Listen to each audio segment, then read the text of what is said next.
I wanted to take a minute and talk a little bit about some things we could do for ourselves when we're feeling a little low, a little disconnected, maybe a little lonely in our lives with everything that's going on right now. I think it is a pandemic of loneliness.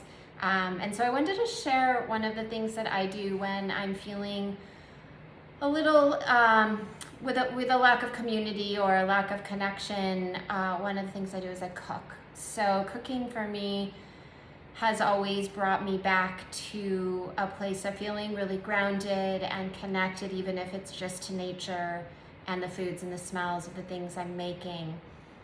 I know that throughout the past year and a half, as we've been, sheltering in and then, kind of partially still having to lay low a little bit, that we are really sick of cooking for ourselves. And I've heard that a lot from clients and friends and family. And I think we're all a little burnt out in the kitchen.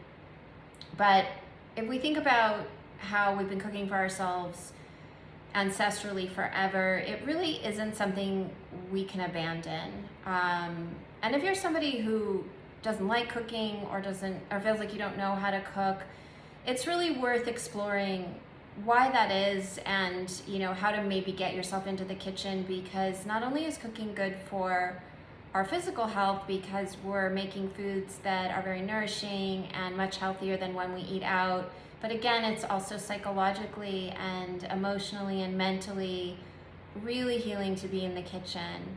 So I sometimes think of it as an art. It's an art, it's a science. You could think of it as a blank canvas, sitting down and maybe you have no idea where to start, but we all have to start somewhere. And there's a lot of support out there and a lot of easy recipes to jump in with. So one of the things that I do to get myself re-inspired, because I get burnt out too from my cooking, especially when I'm cooking for one, is I go to hopefully my local farmer's market or some kind of market that I really enjoy being in.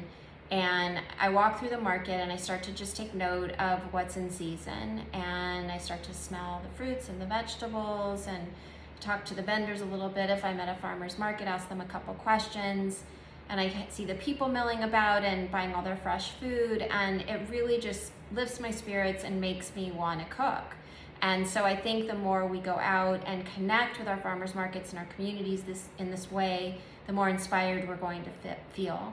So this weekend, I actually the other day made a vegetable broth because I had a bunch of leftover scraps of vegetables in my refrigerator, and I don't have a compost right now, so I don't want to throw them away.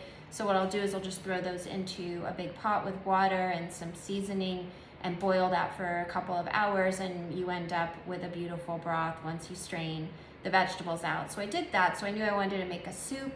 And so I decided to make a squash soup. So I got this beautiful orange squash, which I'm starting to cut up, and I'm gonna make a delicious soup with this. And the beauty of soup also is not only is it yummy and healthy, but it lasts a really long time and it's pretty easy. So basically all you need to do is pick the vegetable that you wanna make the soup with. It could be carrots, it could be squash, it could be zucchini. Root vegetables end up being a really good base for soups. And the way that I make it is I just cook whatever the vegetable is with some onion and some seasonings, and I'll brown that with some garlic maybe, and then I'll add the broth in, usually like 5 cups of broth, and I'll let that cook until the vegetables are soft, and then I basically just puree it and re-season it. So it's really easy. It's almost like, making a boiled vegetable soup, except you're gonna either puree it or you could eat it chunky too, I guess, if you wanted to. So I think learning to connect with food in this way and to lean into cooking and being around earth-based things like this is really helpful when we're feeling disconnected and lonely. So I hope you'll give it a try and let me know how you do with this, and I hope that it helps lift your spirits and